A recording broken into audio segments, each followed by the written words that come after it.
Hello प्यारे बच्चों, स्वागत है आपका। आज हम लेकर आए हैं एक्सरसाइज 9.1 अभ्यास प्रश्न 9.1। ठीक, तो ये आपका चैप्टर है यूक्लिड की ज्यामितीय परिचय, यानी कि introduction of Euclid geometry English में बोले तो। यह वीडियो आपको हिंदी और इंग्लिश मीडियम दोनों बच्चों के लिए ही काम करेगा। तो देखिए, सबसे पहले आपको क्वेश्चन नंबर 1 क्या दिया है, एक बिंदु की विमाएँ बताइए। देखिए, विमाएँ क्या होती हैं, जैसे आपने पॉइंट खींचा तो आप इसमें क्या कर सकते हैं, कुछ नहीं कर सकते ना। ये तो आप सीधा एक लाइन भी तो नहीं खींच सकते, क्योंकि लाइन भी खींचेंगे तो आपको 2 पॉइंट की ज़रूरत पड़ेगी। इसका मतलब क्या हो जाएगा, विमाएँ कितना हो जाएगा आपकी इसमें 0। इसका आंसर क्या हो जाएगा आपका 0 हो जाएगा। ठीक है, अभी आ जाइए क्वेश्चन नंबर 2 पर। सेकंड क्या कह रहा है, एक ठोस की विमाएँ बताइए। क्या बताइए, ठोस की विमाएँ क्या होती हैं। देखिए, मान के चलिए आपको ये ठोस क्या है, कोई भी ले लीजिए। मान चलिए एक माचिस का बॉक्स ले लीजिए। ये हमारा कितना है, माचिस का बॉक्स है। तो किस तरह का होता है, या फिर कोई भी वस्तु मान लीजिए, कोई भी, जैसे कि मान लीजिए हमें एक कागज़ है। इसमें क्या है आपका, एक लंबाई है, एक चौड़ाई है और इसकी एक मोटाई भी है कि हमारा कितना मोटा है कागज़। देखिए, उस प्रकार इसमें कितनी विमाएँ हो जाएंगी आपकी, इसमें विमाएँ होंगी आएंगी आपकी 3 हो जाएंगी। एक इसकी मोटाई, लंबाई और ये चौड़ाई। तो आंसर कितना आ जाएगा आपका 3 आ जाएगा। ठीक, उसी प्रकार जी क्वेश्चन नंबर 3 पर क्या कह रहा है, एक ही सतह विमाएँ, एक सतह की विमाएँ कितनी होती है। सतह मतलब क्या होती है, कोई भी सतह मान लीजिए आपकी एक सतह है, ये क्या है, एक मान लीजिए एक सतह है ये। ठीक है, तो ये मान लीजिए एक सतह है, तो इसमें एक ऊपर की होती है और एक नीचे के तो तल होते हैं, एक ऊपर का तल एक और नीचे का तल। तो विमाएँ कितनी हो जाएंगी आपकी 2 हो जाएंगी, 2 विमाएँ हो जाएंगी। आंसर कितना आ जाएगा आपका 2। ठीक, इतना समझ में आ गया आपको कि सतह क्या होती है, एक परत होती है ना। परत का मतलब क्या होता है, ऊपर एक और एक नीचे 2। अब आ जाइए क्वेश्चन नंबर 4, 3 असंरेख बिंदुओं, यानी कि 3 असंरेख बिंदुओं से गुजरने वाले समतलों की संख्या ज्ञात कीजिए। तो असंरेख का मतलब क्या होता है कि देखिए, यदि एक ही लाइन पर कोई भी पॉइंट होते हैं, इसके क्या बोलते हैं, संरेख बोलते हैं। संरेख मतलब एक ही रेखा पर हैं, और यदि एक से अधिक रेखा पर हो जाएं पॉइंट तो उसको अनसंरेख बोलते हैं। तो इसका मतलब क्या है, यदि 3 अनसंरेख बिंदुएं हैं, 1 2 3, एक मान लीजिए ये है, एक 2 है और एक 3 यहाँ पर है, तो गुजरने वाली समतलों की संख्या बताइए। तो इसमें देखिए समतल कितने हैं, एक ही समतल तो बनेगा ये हमारा, कि 2-3 समतल बन जाएंगे बताइए। क्योंकि 3 अनसंरेख बिंदुएं हैं, तो कोई किसमें भी हो सकती है, इसमें 2 हो सकती है, इसमें 1 हो सकती है। तो समतल कितने, एक ही समतल बनेगा ना। तो आपका आंसर कितना हो जाएगा 1 हो जाएगा। ठीक, उसके बाद आ जाइए क्वेश्चन नंबर 5 पर, सतह की सीमाओं के नाम बताइए। सतह की सीमाएं बताइए। सतह की सीमाओं को क्या बोलते हैं आप, वक्र बोलते हैं, कि नहीं। तो आंसर कितना हो जाएगा आपका वक्र हो जाएगा, आंसर नंबर 5। और ठोस की सीमाओं के नाम बताइए। ठोस हमने बताया ना अभी। मान के चलिए आपका एक ठोस है, तो इसमें क्या होते हैं, पृष्ठ होते हैं। क्या होते हैं इसमें, पृष्ठ। ठीक है, क्या होता है आपका इसमें पृष्ठ होता है। 1 2 3, देखिए 1 2 3, इसमें 3 पृष्ठ होते हैं। तो आपका आंसर 6 नंबर क्या हो जाएगा, पृष्ठ। ठीक, अब बताइए क्वेश्चन नंबर 7 में। क्वेश्चन नंबर 7 क्या कह रहा है, यदि 2 बराबर संख्याओं में उसमें क्या किया जाता है, एक बराबर संख्या जोड़ी जाती है। ठीक, तो परिणामी संख्याएं बराबर होती हैं। क्या होती हैं, देखिए ऑप्शन दिया हुआ है शायद इसमें। तो क्या होती है इसमें, अभिग्रहित संख्या, परिभाषा, उत्पत्ति, अभिधारणा। क्या होता है आपका अभिग्रहित संख्या होती हैं। देखिए कैसे, यदि आपने मान लिया कि 1 के बराबर क्या है आपके 2 है, उसमें आप कुछ भी जोड़ लिए तो अभिग्रहित संख्या ही बनेगी। जैसे आपने इसमें 1 जोड़ दिया, इसमें भी अपने 1 जोड़ दिया, तो कितना हो जाएगा 2 बराबर कितना आ जाएगा आपका 3 आ जाएगा। इस तरह इसका क्या हो जाएगा, आंसर नंबर 1 हो जाएगा। आंसर नंबर क्या हो जाएगा ए। अभी आ जाइए क्वेश्चन नंबर 8 पर। क्वेश्चन नंबर 8 क्या कह रहा है, दिए गए बिंदु से कितने रेखाएं खींची जा सकती हैं। देखिए कहाँ बिंदु, दिए गए बिंदु से, तो आप एक बिंदु से कितनी रेखाएं बताइए खींच सकते हैं। देखिए कोई भी बिंदु मान लीजिए ये है, देखिए थोड़ा पेज बनाते हैं। ये आपका एक पॉइंट है मान लीजिए, तो आपसे दिया गया है एक पॉइंट से आप कितनी रेखा बना सकते हैं। मान लीजिए हमने यहाँ पॉइंट ले लिया, तो आप एक पॉइंट से अनंत रेखा बना सकते हैं। यहाँ भी खींच सकते हैं, यहाँ भी, यहाँ भी, यहाँ कुछ भी खींच सकते हैं। तो कितने हो जाएगा आपका अनंत। अनंत का मतलब इंग्लिश में बोले तो इनफाइनाइट। ठीक है, इतना हो जाएगा आपका इनफाइनाइट लाइन्स हो जाएंगी। उसके बाद क्वेश्चन नंबर सेकेंड में क्या कह रहा है कि एक रेखा के निरूपण हेतु कितने बिंदुओं की आवश्यकता होती है। निरूपण मतलब बनाने के लिए। देखिए मान के चलिए आपकी एक रेखा है, ठीक, इसको हमको बनाने के लिए कितने पॉइंट की ज़रूरत पड़ी। आप ही देखिए, एक पॉइंट हमने यहाँ से चालू किया था और एक पॉइंट यहाँ हमने ख़त्म कर दिया कि नहीं। तो हमने इसको बनाने के लिए कितने पॉइंट की ज़रूरत पड़ी, एक और दो पॉइंट की ज़रूरत पड़ी है हमें। तो आंसर कितना हो जाएगा 2। अभी देखिए इतना आपको आ गया कि नहीं। और आगे देखिए, क्या रेखा की कोई लंबाई होती है। बताइए, रेखा कोई लंबाई होती है? कुछ भी लंबाई नहीं होती। अब पूछिए क्यों नहीं होती, उसका भी कारण है। मान लीजिए आपने एक रेखा बना दिया, ये इससे लंबी भी हो सकती है, इससे कम भी हो सकती है, इसकी कोई लंबाई निश्चित नहीं होती। ठीक है, रेखा कोई लंबाई होती है, तो इसका मतलब क्या हो जाएगा, नहीं। आंसर कितना आ जाएगा आपका, नहीं आ जाएगा। ठीक, अभी आ जाइए क्वेश्चन नंबर 4 पर। 3 संरेख बिंदुओं से निर्धारित होने वाले रेखाखंड का नाम बताइए। 3 संरेख का मतलब हमने आपको ऊपर ही बताया था। संरेख का मतलब जो एक ही लाइन पर हों। संरेख का मतलब जो एक ही रेखा पर हों। एक रेखा वाले पॉइंट को क्या बोलते हैं, संरेख। और 3 संरेख बिंदु हैं, यानी कि 1 2 3। आपने 3 बिंदु मान ली, और हम 3 बिंदु यहाँ बीच में नहीं ले सकते हैं, क्योंकि हमारे एक पॉइंट तो यहाँ होता है और एक पॉइंट यहाँ होता है। देखिए हमने एक शुरुआत किया, 1 2 3 संरेख और एक ही लाइन खींच दिया हमने। और इनमें आप नाम भी दे सकते हैं। मान लीजिए हमने दे दिया ABC दे दिया, ठीक है। तो ये भी पॉइंट हो जाएंगे, क्या हो जाएंगे, AB BC और CA, ये 3 पॉइंट भी हो जाएंगे।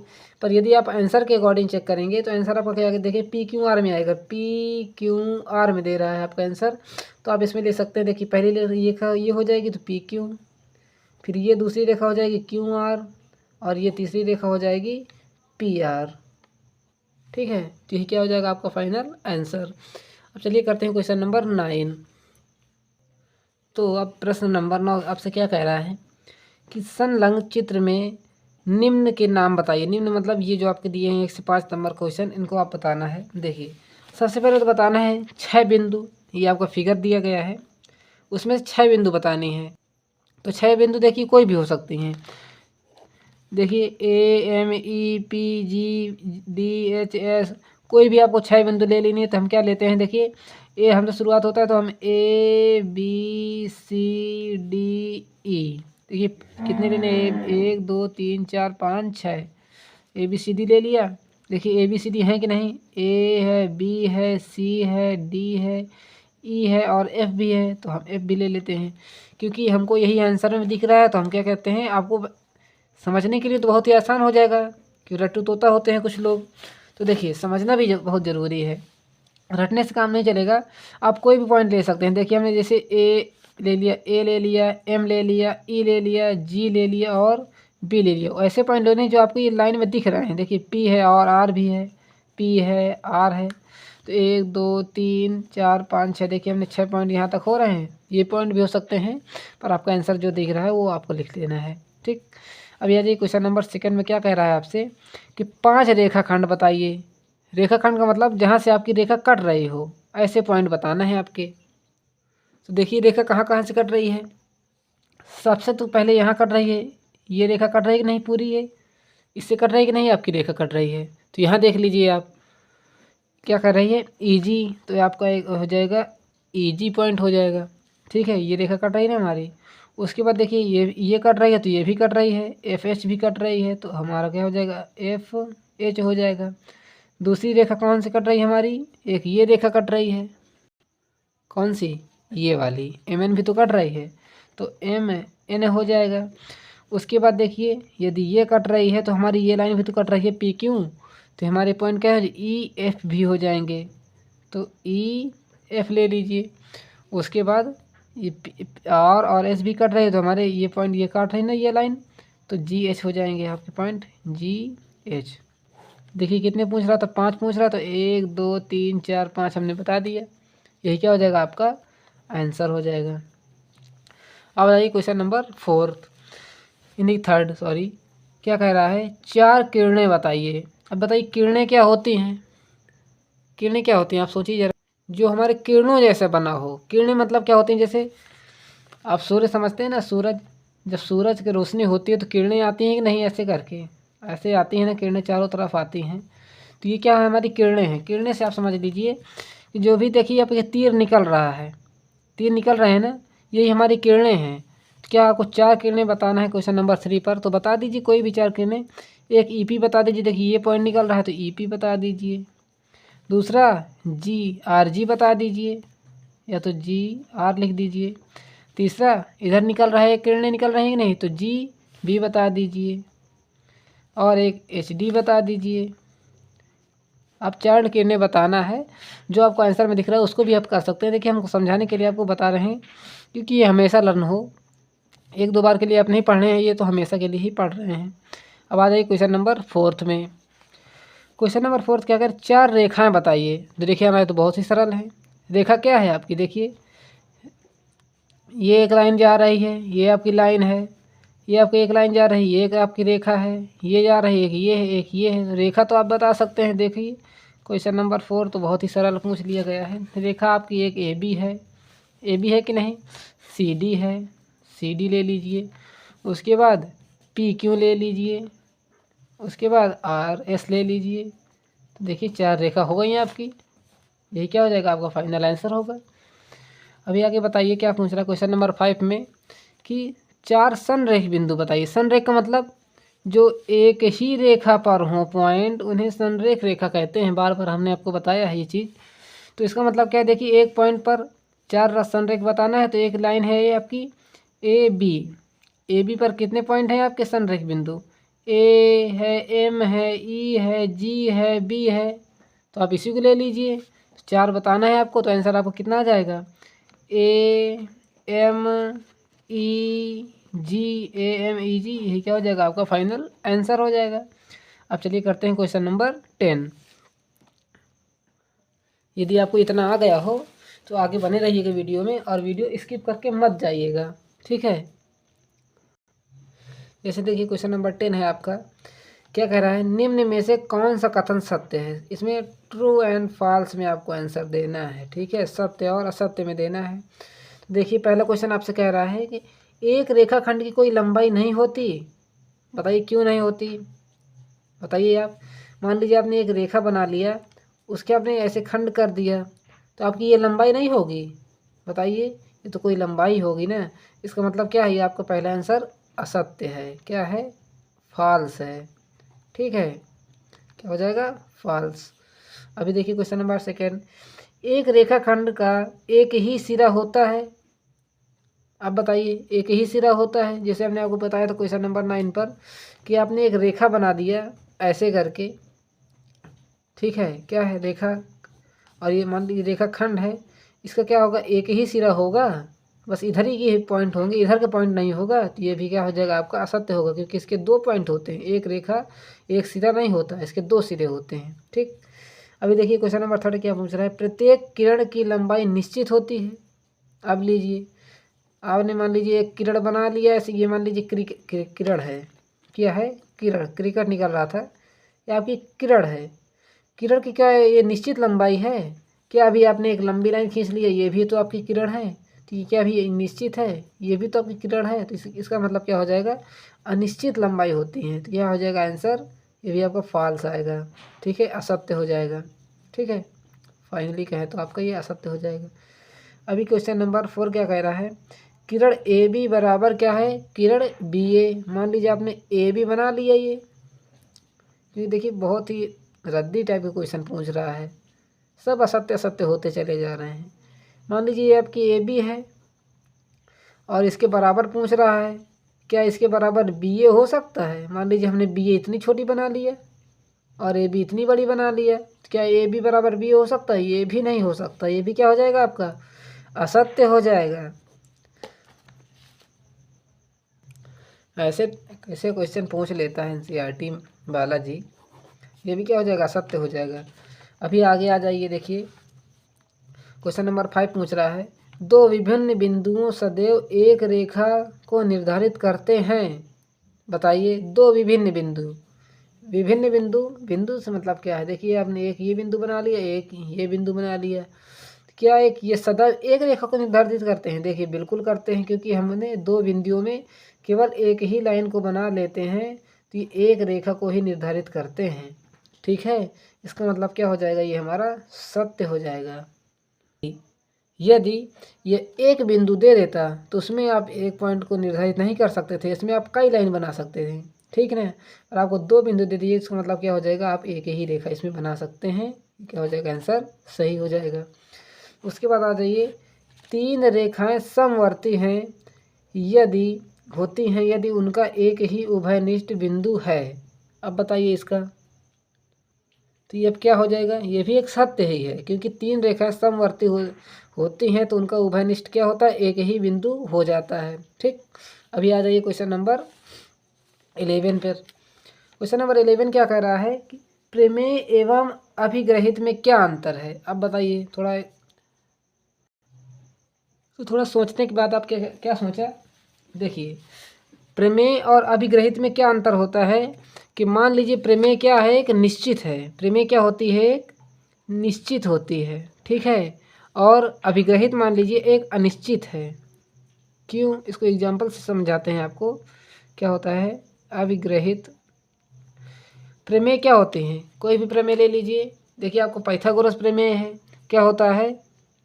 कर्ण का स्क्वायर यानी कि हाइपोटेन्यूस का स्क्वायर बराबर क्या होता है? लंब का स्क्वायर यानी कि लंब का स्क्वायर प्लस में आधार का स्क्वायर। ठीक है, ये होता है कि नहीं होता आपका? और ये प्रमेय क्या है? निश्चित है। इसका मतलब ये नहीं कि मान लीजिए आपके मेला गए, मेला में कई सारी दुकान होती हैं। यदि आप उस दिन गए तो आपकी दुकान दिख जाएंगी, यदि दूसरे दिन जाएंगे तो शायद आपको वो दुकानें न दिखें। इसका मतलब क्या हो जाएगा? जो अपग्रहित होता है ये चलता फिरता रहता है, कभी इसका मन आ गया रुक गया, कभी बढ़ गया। इसका मतलब क्या है कि आपका ये निश्चित नहीं है, ये निश्चित है। यदि आप पाइथागोरस थ्योरम आज पढ़ रहे हैं, इसको कल भी आपको पढ़ना है। ये कल बदल नहीं जाएगी। यदि लंब आगे हो जाए, कर्ण इधर आ जाए, इसका ये मतलब नहीं होगा। ये एक निश्चित वैल्यू है। इसका मतलब क्या है? यही आपके क्या हो जाएंगे? अंतर हो जाएंगे। ठीक, ये आपका क्या हो जाएगा? निश्चित हो जाएगा, और ये क्या हो जाएगा? अनिश्चित हो जाएगा। ठीक है, बस इतना आपने इतना लिख दिया काफ़ी है। उसके बाद आ जाइए क्वेश्चन नंबर 12 पर। प्रश्न नंबर 12 कि कब किरण एक्स वाई रेखाखंड एक्स जेड के समांतर होगी? आप बताइए कब होगी? जब ये एक ही लाइन पर होंगे। मान लीजिए आपकी एक लाइन है, ये एक्स है, ये वाई है और ये जेड है। कब ये समांतर होगी? जब ये एक ही लाइन पर होगी। जब एक ही लाइन पर होगी तो इसको क्या बोलते हैं? संरेख बोलते हैं। क्या बोलते हैं? संरेख बोलते हैं। जब एक ही लाइन पर कोई पॉइंट लाई करे, यानी कि जो पॉइंट हो उसको क्या बोलते हैं? संरेख बोलते हैं। इंग्लिश में बोलते हैं यदि if a point lie in a line, तो इसको क्या बोलते हैं? तो हिंदी में इसको संरेख बोल देते हैं। ठीक, तो अब आ जाइए क्वेश्चन नंबर, आपको इतना समझ में आ गया ना? इसको क्या बोलते हैं? संरेख बोलते हैं। समांतर होगी तो उसके क्या बोलते हैं? संरेख। यदि संरेख रेखा पर एक्स वाई जेड होंगे तब ये समांतर होंगी। अब देखिए क्वेश्चन नंबर 13 क्या पूछ रहा है? संलग्न चित्र में निम्न उत्तर दीजिए। जो आपको देखिए नीचे चित्र बना है, इसके उत्तर बताना है। आपके कितने क्वेश्चन हैं? 4 क्वेश्चन हैं। देखिए बहुत ही अच्छी तरीके से इसको बताने की कोशिश करेंगे। तो प्रश्न ये क्या पूछ रहा है आपसे कि क्या ए बी सी संरेख बिंदु हैं? संरेख का मतलब क्या? एक ही लाइन पर। अभी हमने बताया ना आपका। तो ए नंबर देखिए करते हैं क्या है। क्या संरेख बिंदु एक ही लाइन पर हैं? ए बी सी बिल्कुल है। देखिए भाई, ABC एक ही लाइन पर तो हैं, तो इसका मतलब क्या हो जाएगा? हाँ हो जाएगा। ठीक है, क्या हो जाएगा, हाँ एक ही लाइन पर हैं ये हमारे, तो संरेख बिंदु हो जाएंगे। अब पूछ रहा है क्या ए बी डी संरेख बिंदु हैं? ए बी डी देख लीजिए, ए बी डी बिल्कुल नहीं है। ए बी तो है पर भाई डी नहीं है, ठीक है, तो क्या हो जाएगा इसका आंसर, नहीं हो जाएगा। बी नंबर क्या आ जाएगा आपका, नहीं आ जाएगा। अभी आगे देखिए, क्योंकि डी तो हमारा अलग हो रहा था ना इसको, इसलिए हमने इसको नहीं कर दिया। बी डी प्लस डी बराबर, देखिए B D plus D E बराबर क्या, बी ई है। देख लेते हैं बी डी कहाँ है हमारी, ये बी डी लाइन है, ठीक, और डी ई कहाँ है, ये डी ई है, बराबर बी ई है। देखिए बिल्कुल है। मान लीजिए हमारी ये बी, देखिए इस तरह बनाते हैं, ये हमारी ई लाइन है, ई डी, और ये बी है, ठीक, ये आपकी पॉइंट है। ई डी हो गई इतनी, प्लस देखिए ई डी है और प्लस बी डी है, यदि इन दोनों को जोड़ दे तो हमारा क्या हो जाएगा, बी ई तो ही बनेगा, जिसका मतलब क्या हो जाएगा, ये भी आपका कथन सत्य है, हाँ हो जाएगा, ठीक है। अभी करते हैं क्वेश्चन नंबर 4। क्या पूछ रहा है, ए सी, ए सी इस चिन्ह को जानते हैं क्या लगा हुआ है, ये इंटरसेक्शन का चिन्ह लगा हुआ है, इंग्लिश में बोलते हैं इसको, हिंदी में तो हमें नहीं पता है क्या बोलते हैं, पर इंग्लिश में इंटरसेक्शन बोलते हैं इसको, क्योंकि हम तो इंग्लिश मीडियम से ही पढ़े हैं और आपको पढ़ा रहे हैं, तो कुछ चीज़ें मेरे भाई इंग्लिश में भी लर्न करना पड़ेगा आपको। तो जैसे इसको क्या बोलते हैं, इंटरसेक्शन, तो यानी कि इंटरसेक्शन का मतलब क्या होता है, यदि कि देखिए दो बॉल हैं आपकी, उनमें से मान लीजिए, हाँ इस तरीके से समझाएं कि एक बॉक्स में आपका क्या है, ए बी सी डी है, ठीक है, और बी बॉक्स में क्या है आपके, ए है और बी है। इसका मतलब क्या हो जाएगा, जब आपका ए इंटरसेक्शन बी हो जाएगा, क्योंकि ए की कुछ जो आपकी बी की कुछ चीज़ें हैं ए में है कि नहीं, ये कह रहा है आपसे कि बी की जो सारी चीज़ें हैं वो आपको ए में मिल जाएंगी कि नहीं मिल जाएंगी। देखिए ए भी मिल जाएगा और बी भी मिल जाएगा, इसका मतलब क्या हो जाएगा, ए इंटरसेक्शन बी। उस तरह इसको समझ लीजिए, आपको जो ए सी है, ए सी का है आपका, ए सी ये आपका ए सी है, इंटरसेक्शन बी सी के है कि नहीं, बी सी का है आपका, बी सी। देखिए हमने बताया था ना आपका कि ए बी सी, मान लीजिए आपका ये ए है, ए बराबर है कि नहीं, ए बी सी आपके, ये तो पूछ रहा है आपका ए सी पूरा पूछ रहा है कि नहीं, ये लाइन आपकी पूरी पूछ रही है ए सी वाली, और उसमें से क्या बोल रहा है, इंटरसेक्शन बी सी है। देखिए दोनों पॉइंट मिल रहे हैं कि नहीं, इसके अंदर मिल रहे हैं, तो इसका मतलब क्या हो जाएगा, ये भी आपका हाँ हो जाएगा, ठीक। आई हो आपको ये क्वेश्चन समझ में आ गया होगा, क्योंकि ऐसे पॉइंट बताना है, क्योंकि देखिए ए सी के अंदर बी सी है कि नहीं, इसका मतलब क्या हो जाएगा, ये सही हो जाएगा। यदि इसमें यूनियन लग जाता तो आपको एकदम से सही हो जाता, पर ये भी क्या है, ए सी इंटरसेक्शन बी सी भी है, क्यों है, क्योंकि बी सी पॉइंट हमारा अंदर मिल रहा है, ठीक, इसका क्या हो जाएगा, बी सी के बराबर हो जाएगा। अभी आगे आ जाइए, रिक्त स्थानों की पूर्ति करें। देखिए दो रिक्त स्थान पूछे गए हैं, तो कुछ बच्चे क्या करेंगे, इनको आंसर से देख के कर लेंगे, पर आपको समझ के करना है, क्योंकि आपको आगे फर्स्ट आना है सारी क्लास में से। रिक्त स्थानों की पूर्ति करें, क्या करें, ए नंबर पूछ रहा है, एक रेखाखंड के सिरे होते हैं, सिरे मतलब क्या होता है, मान लीजिए आपने एक रेखा बनाई यहाँ, ठीक, ये आपकी रेखा है, ये मान लीजिए हमने एक तीर बाण बना दिया इसमें, इसके सिरे कितने होते हैं, एक पॉइंट तो ये होता है हमारा नीचे का, और एक पॉइंट इसके मुंह वाला होता है 2, इसका आंसर कितना हो जाएगा, 2 हो जाएगा। इस तरह आपको समझना है। उसके बाद समवर्ती रेखा बिंदुओं से गुजरती हैं, तो आपकी समवर्ती रेखाएं कितने बिंदु से गुजरती हैं, एक बिंदु से गुजरती हैं, तो आपका आंसर क्या हो जाएगा, 1 हो जाएगा। तो देखिए आपकी एक्सरसाइज 9.1 एकदम अच्छे तरीके से हमने पूरी कंप्लीट कर दी है। इसमें यदि कोई भी डाउट, क्वेश्चन, परेशानी हो तो आप हमें कमेंट बॉक्स में बता दीजिएगा। यदि डाउट ना हो तो यदि वीडियो अच्छा लगे तो प्लीज़ कमेंट करके बताइएगा, और वीडियो को लाइक कर लीजिएगा और चैनल को सब्सक्राइब करके जाइएगा। मिलते हैं अगले वीडियो में, तब तक के लिए धन्यवाद। Thanks for watching.